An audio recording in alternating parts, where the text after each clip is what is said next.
สนใจไอ้เลยนมดังปล่อยไอ้อยู่ห้องเศร้าส่วนตัวเจ้านั่นไปหวังตึกใหญ่คาดดี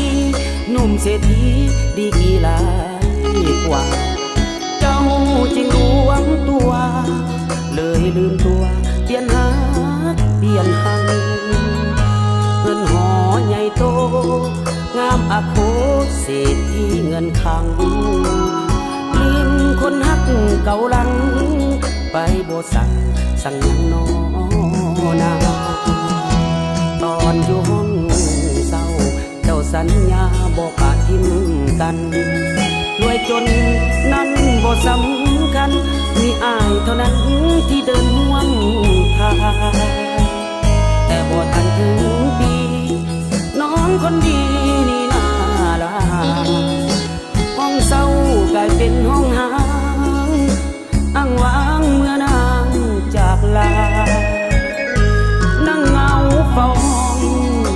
คอยท่านวลน้องหวนคืนพูดนั่งพูดยืนเว้นหรือคืนบ่เห็นเจ้ามาน้องสร้างเหตุใดมาลืมไล่หอดคนคอยท่าผู้บอกคนคอยสิบ้ากับเถิดการดาห้องเศร้ายังคอย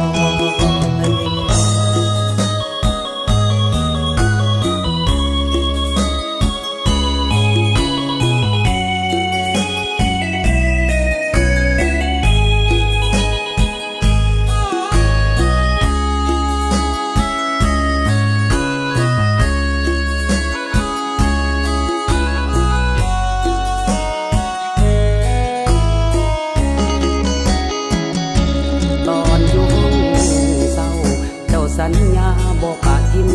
กันรวยจนนั้นบ่สำคัญมีอายเท่านั้นที่เดินห่วงทางแต่บ่ทันถึงปีน้องคนดีนี่นาลาห้องเศร้ากลายเป็นห้องหาง